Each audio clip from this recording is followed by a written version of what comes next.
Oke, kembali lagi GR Bola ya, GR Bola. Ya, kita di episode kali ini kan akan membahas nih yang baru juga fresh tadi.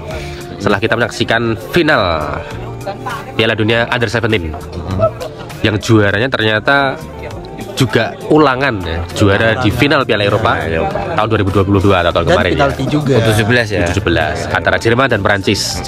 Prancis ini kan kalau kita lihat dari ini ya, babak phase group ya, dua tim ini ternyata punya satu-satu nilai plus masing-masing. Kita mulai dari Prancis dulu ya, yang baru kebobolan dari phase group sampai babak semifinal itu, dan tadi di final adalah 2 gol. Artinya pertahanannya pasti surplus pertahanan. Secara total 3 gol ya, betul 3 gol karena dengan 2 ya. Lawan Mali kebobolan 1. Itu yang pertama kali.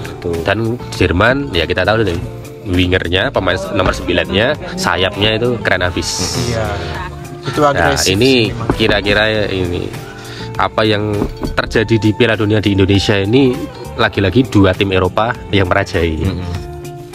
Nah, pertanyaannya adalah seberapa besar ini tim-tim di kelompok usia U17 ini bisa mendominasi di level kompetisi yang juga nanti kedepannya akan berlangsung di negara-negara yang lain ya selain Indonesia ya.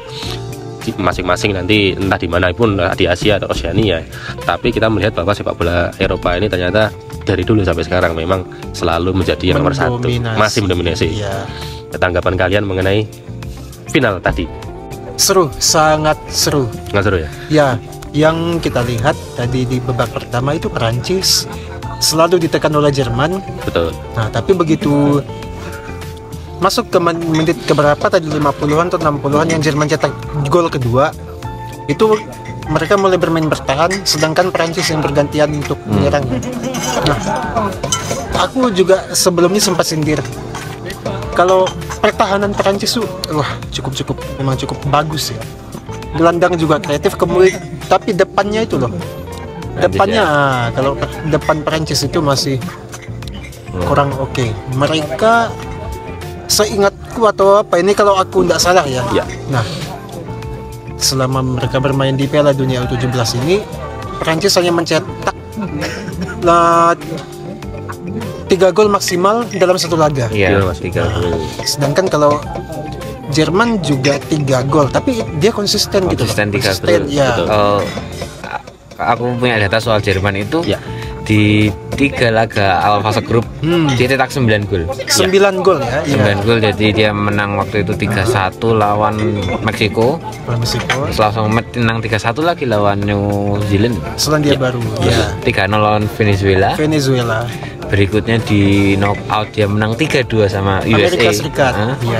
USA, terus masuk ke 8 besar sama Spanyol. Nah, mereka cuma 1-0. Hanya 1-0 itu di hajar habis-habisan itu ya. Di semifinal 3-3 kan sama Argentina. 3-3 juga. Sampai adu penalti, tadi cetak 2 gol. Jadi memang konsistennya Jerman ini cetak cair lah, gacor lah tentunya.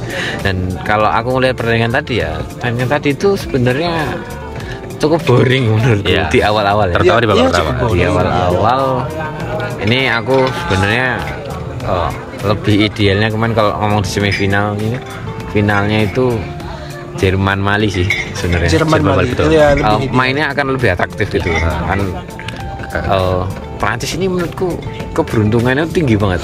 Betul. Dari sejak dia di knockout melawan Senegal itu, dia benar-benar susah banget lawan tim-tim Afrika. Karena kan bagannya juga beda kan. Bagan kiri sama bagan kanan kan roadmapnya itu. Di lawan Senegal itu hampir nggak bisa menyerang karena tuh Prancis hampir nggak bisa nyerang. Akhirnya bisa sampai ke adu penalti. Lawan Mali pun dia nggak bisa, benar-benar nggak bisa main loh. Sampai Mali kan kartu merah. Merah, dan mereka bisa cetak 2 gol. Kartu merah. Comeback. Kartu merah back ya kayaknya ya, yang Mali itu ya. Bek kanan. Bek kanan. Tadi juga kan kartu merah Jerman, merah. Terus mereka maka dari itu bisa mereka bisa cetak 2 gol. Bisa cetak 2 gol. Jadi benar-benar keberuntungannya tinggi banget untuk Prancis ya. Memang ya. Sebenarnya secara main sepanjang Piala Dunia ini Prancis ini memang mengandalkan pertahanan mereka yang kokoh. Ya kayak Sanda sama yang back nomor 4 itu, aku lupa namanya. Itu bagus back 4-nya lah. 4 back itu. Ya walaupun memang dengan di lini depan ya. gelandang bertahan mereka yang nomor 6 aku lupa siapa namanya, itu juga bagus, tapi sayangnya jadi pelapis. Itu kemarin lawan Senegal kalau nggak salah dia sampai babak adu penalti juga. Itu cukup bagus. Iya. Tapi kalau menurut kalian ya, melihat tadi ini ternyata yang kita lihat dari bahasa di tim Prancis dulu ya, ketika ternyata Prancis ini surplus gol ya, clean sheet tidak kebobolan, minimal total baru 3 gol sampai laga tadi. Ternyata tidak terlepas dari faktor kiper. Yang ternyata tadi juga memenangkan Golden Gloves ya. Itu. Setuju gak kalian ini penampilan siapa? Paul McCartney tadi ya. Paul Arni. Sebenarnya dua kiper-kiper yang Jerman pun layak sih, tapi kalau secara open play memang dia kan hanya 3 gol kebobolan. Ya, oke lah. Untuk dia Golden Glove lah. Cocok Layak ya. Layak. Paul McCartney. Kan kalau itu pemain terbaik kan, kalau top skor ya kan jelas Agustin Roberto. Sayangnya timnya tidak bisa ini ya, tidak bisa menjadi juara. Pemain terbaik ini kan sebenarnya nominasinya banyak. Sangat banyak. Aku sebenarnya itu ada berapa sih kapten dari Mali itu aku lupa namanya. Iya, bagus juga sih kalau dia. Terus Claudio Echeverri, Ruby itu juga tadi yang pemenangnya Brunner ya, Paris Brunner itu. Tapi menurut kalian tadi Paris Brunner ini layak apa enggak? Sebenarnya layak kalau dari secara performa kita zaman. Ya. Kemudian dia juga 1-2 dengan Noah Darvis itu juga cukup oke. Tapi menurutku yang paling layak yaitu Noah Darvis. Itu dia konsisten terus loh. Dia tuh seperti nyawa Jerman gitu ya. Bukannya Jerman tuh hanya mengandalkan satu orang. Nah, tapi kalau begitu dia sudah menguasai bola, itu tampak permainan Jerman tuh memang cocok jadi gelandang serang yang hebat itu. Dia Barcelona juga kan. Marka B. Akademi Barca ya, menurut ini pemain terbaik. Iya, Brunner sebenarnya memang ya harusnya cocok ya, tapi cuman tadi sedikit agak ternoda ketika dia menendang penalti kan. Iya. Penendang kelima ternyata justru yang seharusnya menentukan tim itu untuk langsung lolos, langsung menjuarai Piala Dunia, ternyata harus ditunda sampai penendang ke-6. Dramanya itu ya, biar tadi adu penaltinya pertama ke salah penuh dengan drama ini nggak gol, ada yang kena tiang juga kan. Tapi ternyata mentalitas dari Jerman ini memang sudah terbukti ya. Betul apa yang dikatakan ketika kemarin pertemuan di Euro juga kita dengan Prancis kan, memang dia terbukti bahwa dalam adu penalti Jerman ini juga ini salah satu yang punya mentalitas tinggi. Kan lawan Argentina itu kan kondisinya sebenarnya Argentina. Iya. Kan angin-anginnya sudah ke sana. Ini kan waktu udah unggul 3-2 akhirnya di akhir main last second. Iya, karena full attack semua itu Argentina udah jadi 3-3 itu harusnya mentalnya anginnya ke Argentina. Iya. Tapi ternyata malah Jerman tetap dengan apa ya? Ini usia 17 lah. Usia 17 tapi gaya bermainnya ya. Aku lupa siapa nama target main Jerman yang nomor 9 itu. Ya. Nah, yang kemarin agak susah namanya itu. Iya, kemarin juga cetak gol lawan Argentina ya. Iya, betul. Dia pernah bilang kalau memang peran dan sosok pelatih mereka itu Christian Wook yang bisa mendongkrak mental mereka. Betul. Yang pada awalnya mereka ini dia pernah bilang perkumpulan anak-anak kecil yang belum memiliki mental untuk bermain sepak bola. Tapi begitu setelah juara UEFA Euro, nah mereka jadi itulah. Mental mereka itu didongkrak sampai akhirnya mereka bisa juara Piala Dunia untuk kali pertama ya. Ya, untuk kali pertama loh. Hari ini pecah telur lah. Dan ya dua tim ini juga sama-sama tidak menelan kekalahan ya ketika sampai dari Barcelona maju sampai ke partai final. At least waktu normal kan Kak? Betul ya. 90 menit ya. 90 menit. At the end time itu dia tidak dua tim ini ternyata tidak mengalami kekalahan. Itu yang luar biasanya begitu. Hanya kalah di adu penalti gitu.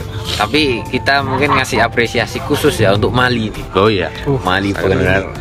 Apa ya? Aku bilang juara tanpa mahkota ini. Betul. Netizen banyak bilang, wah. Apalagi ada player seperti Seko Kone itu juga. Itu favorit juga. Pemain Mali U17 seperti bukan pemain junior kata netizen. Iya, benar-benar fisiknya. Cuman secara taktikal mungkin masih ya tipe-tipe Afrika sih. Ada sering tidak disiplin begitu kan.